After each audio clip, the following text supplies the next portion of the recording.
Hello friends, मैं आपका mentor ए के सिंह और आज फिर हम अपने 103 को देखेंगे। यानी कि 103 को देखेंगे उत्तराखंड ओपन यूनिवर्सिटी के। उत्तराखंड ओपन यूनिवर्सिटी के 103 को क्या है, विषय शीर्षक सूची की। यानी कि विषय शीर्षक सूची को देखेंगे। और विषय शीर्षक सूची के सबसे पहले क्या करना है, वीडियो को लाइक करना है, चैनल को सब्सक्राइब करना है, वीडियो को शेयर करना है और टेलीग्राम ग्रुप को ज्वाइन करके रखना है। तो आपका क्या है, यानी कि यूनिट नंबर 4 लेसन नंबर 10 और इसमें क्या है हमारा विषय शीर्षक सूची। ठीक है। अब विषय शीर्षक सूची से आपसे क्या है, अगर आपसे कोई पूछ लेंगे विषय शीर्षक सूची ऐसी सूची है या अ, रस के विभिन्न आयामों को जानने का एक तरह से जो चीज़ें हैं उसकी आवश्यकता पड़ती है। अब थीसिस यानी कि विषय शीर्षक आपकी आ जाती है जिसकी, यानी कि जैसे कि आप जो चीज़ें आपने पढ़ी हैं, ठीक है, उसी के हिसाब से वो कहीं ना कहीं विषयात्मक सूचीकरण के ग्रंथों में विषय के आकलन पर पाठक के विषय अधिगम की संतुष्टि करने के लिए विषय की जो चीज़ें हैं और विषय के कहीं ना कहीं समावेशन किया जाता है। इसमें ग्रंथों के विषय के अवलोकन का उपरांत विषय के को व्यक्त करने के लिए उपयुक्त शब्दावली का चुनाव करा जाता है। अब इन उपयुक्त शब्दावली को विषय शीर्षक यानी कि कहा जाता है। क्या कहा जाता है? विषय शीर्षक कहा जाता है। विषय शीर्षक किसी भी ग्रंथ की विषय वस्तुओं को प्रदर्शित करने वाला या शब्दों या शब्द समूह के अंतर्गत शीर्षक के रूप में सूची को किसी भी विशिष्ट विषय पर उपलब्ध समस्त समस्याओं की प्रविष्टि व्यस्त करता है। क्या करता है? व्यस्त करता है। जिसमें आपका आ जाएगा सूचीकरण आ जाएगा, अनुक्रमिकरण आ जाएगा, प्रलेख के ग्रंथ आ जाएगा, यानी विषय के वर्जित करने हेतु प्रयुक्त की जाने वाली शब्दों और शब्दों के समूह का विषय शीर्षक कहते हैं। ठीक है। अब यानी कि विषय सूचीकरण के दो मुख्य सोपान होते हैं। क्या होते हैं? दो मुख्य सोपान होते हैं, जिसमें क्या है, प्रथम ग्रंथ के ग्रंथ के विशिष्ट विषय का निर्धारण हो जाएगा। फिर दूसरा क्या आ जाएगा, विशिष्ट विषय का उपयुक्त तथा उपयोग विषय शीर्षक। ठीक है। यानी कि सब हेडिंग और आपका स्पेशल सब्जेक्ट, यानी इस जो स्पेशलिटी है, यानी कि जो चीज़ें हैं उसको निर्धारण करने की बात आ जाएगी। फिर आपका आ जाएगा विषय शीर्षक की, यानी कि अच्छा सारी चीज़ें मैंने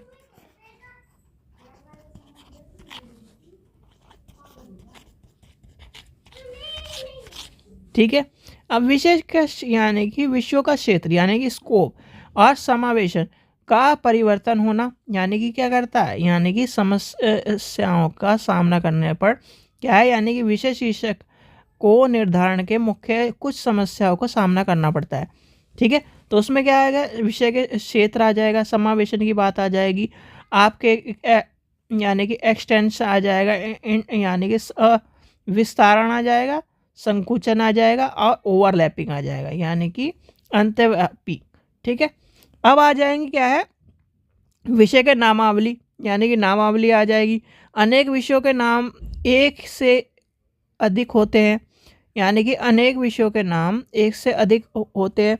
या फिर आपका आ जाएगा ग्रंथ से यानी ग्रंथ के एक से अधिक विशिष्ट विषय के रूप में आना, तो ये आपको देखने के लिए मिलता। ठीक है। फिर आपका आ जाएगा विषय निर्धारण की इन्हीं समस्याओं को दृष्टिकोण रखते हुए कुछ विचारों को यानी विचारों ने अपने सुझाव दिए हैं, जिसमें क्या है, ए कार्टर यानी कि C.A. कार्टर संबंध है। यानी कि इसमें क्या उन्होंने क्या कहा, प्रत्येक ग्रंथ यानी कि प्रत्येक ग्रंथालय को उन शब्दों का प्रयोग करना चाहिए जिसमें उनके ग्रंथ यानी कि ग्रंथालय के अधिकांश पाठक परिचित है। यानी कि भाई आप जिससे परिचित हो उसी को क्या है यूज़ करना चाहिए। जैसे कि आपका क्या है, कोई कोड वर्ड है या कुछ विचार है या फिर कोई शब्दावली है, उसका ही प्रयोग करना चाहिए। और प्रयोग तकनीकी और वैज्ञानिक ग्रंथालयों में तकनीकी शब्दों का और प्रयोग यानी उपयोग एवं उसका सामान्य शब्दों का चयन करना चाहिए। फिर आता है उन शब्दों का प्रयुक्त करना चाहिए जिससे क्या है, कम से कम अर्थ हो, यानी कम से कम उसका अर्थ हो। क्या है उसका, यानी कि सीधी सीधी बात है, कम से कम अर्थ हो का मतलब ये अर्थ होना चाहिए उसका। ठीक है। फिर आपका आ जाता है, यानी कि वर्णमाला में क्या है, सर्वप्रथम आती हूँ। क्या है वर्णमाला में आते हों, ऐसे शब्द क्या है काटरा जी ने कहे हैं। फिर आगे आपका आ जाता है मार्गरेट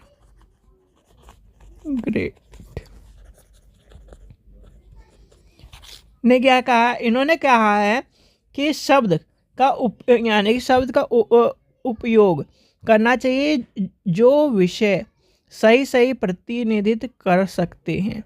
यह शब्द ऐसे होने चाहिए जो किसी अन्य ग्रंथ तक न सीमित रहे बल्कि अनेक ग्रंथों में प्रयुक्त हो। अत्यतः विशिष्ट शब्दों का जो उपयोग करना चाहिए, क्या करना चाहिए, विशिष्ट शब्दों का उपयोग करना चाहिए। एक वचन शब्द का उपेक्षा बहुवचन शब्द का प्राथमिकता देनी चाहिए। क्या देनी चाहिए, प्राथमिकता देनी चाहिए।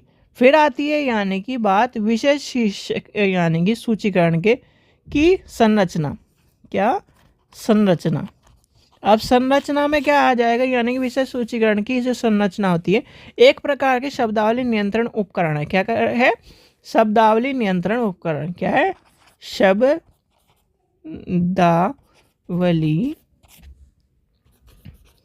नियंत्रण उपकरण, ठीक है, जिसका प्रयोग कहीं ना कहीं सूचीकरण का विषय को प्रदर्शित करने के लिए और उचित पद को निर्धारण करने के लिए और सहायता एवं निर्देश को लेके चलने के लिए बात आती है। अब इसमें क्या आ जाती है, यानी कि विशेष विषय की शीर्षक सूची, यानी कि शीर्षक सूची और विशेष शीर्षकों को एक वर्ण यानी कि वर्ण क्रम में व्यवस्थित सूचीकरण में रखना और चीज़ों को लेकर चलना क्या इस तरह का हो सकता है।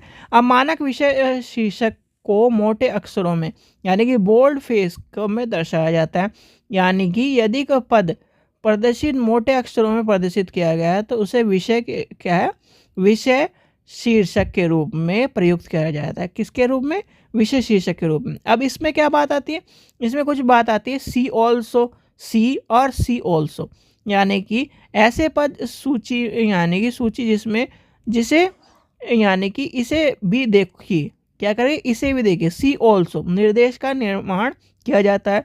फिर आपका आ जाता है देखिए, इसे देखिए, मतलब पहले आता है इसे भी देखिए, फिर आपका देखिए, फिर आपका इसे भी देखिए। इस तरह से आपका कहीं ना कहीं क्या चल रही है, चीज़ें चल रही है। क्या किसके लिए चल रही है, निर्देश की चल रही है।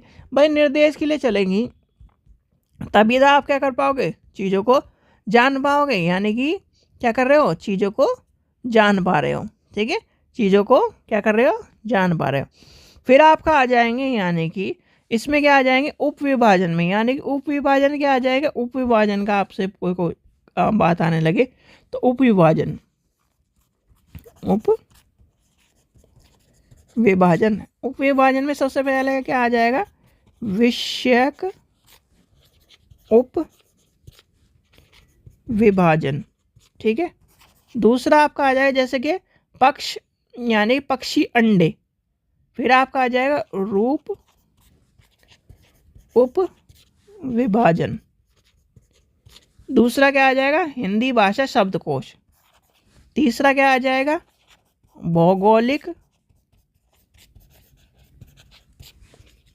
उप विभाजन, जिसमें आ जाएगा पेड़ भारत आपका आ जाएगा।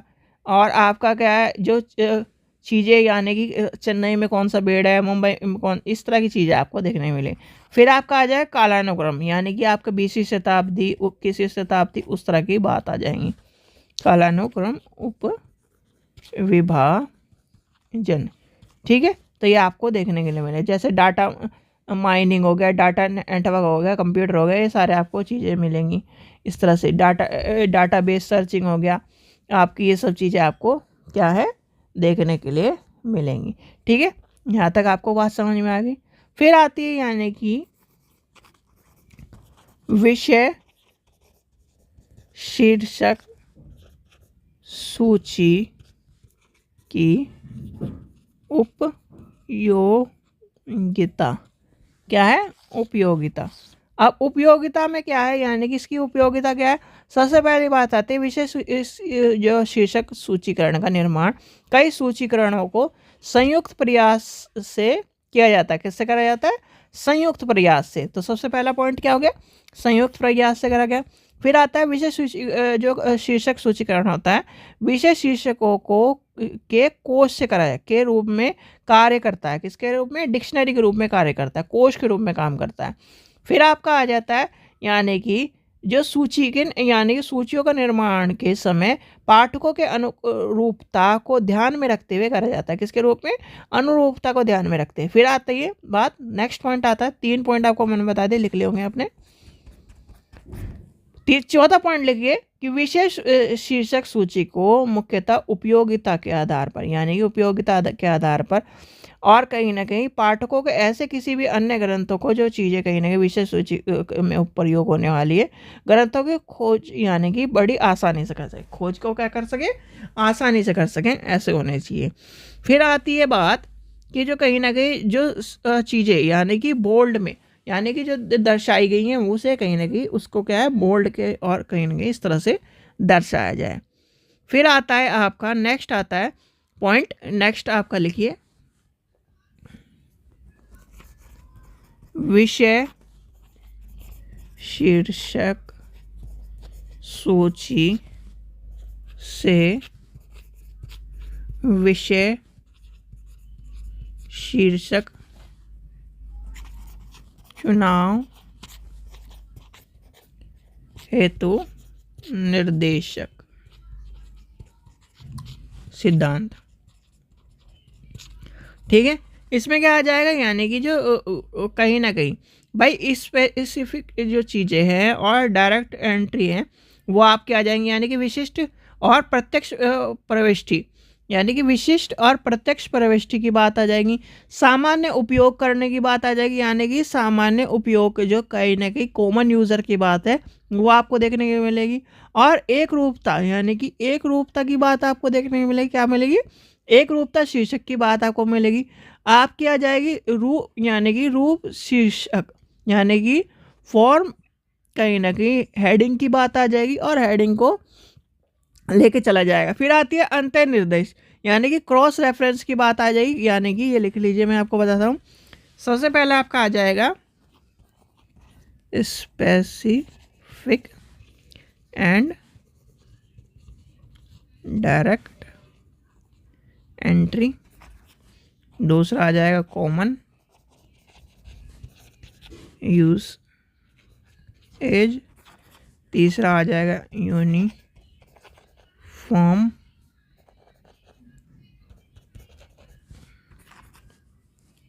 फिर आपका आ जाएगा फॉर्म हेडिंग। ठीक है, ये आपको देखने मिलेगा। और फिर आपका आ जाएगा क्रॉस रेफरेंस, ये आपको क्या है इसके अंतर्गत देखने के लिए मिलेंगे। तो ये आपका हो गया विषय शीर्षक सूची के रूप में चीज़ें कंप्लीट होगी। चलिए, तो आशा करता हूँ आपको वीडियो पसंद आएगी। वीडियो पसंद आए तो लाइक करें, चैनल को सब्सक्राइब करें, वीडियो को ज़्यादा शेयर करें। और इसका लास्ट टॉपिक देखते हैं, फिर आपके क्वेश्चन आंसर इसके आएंगे। Thank you.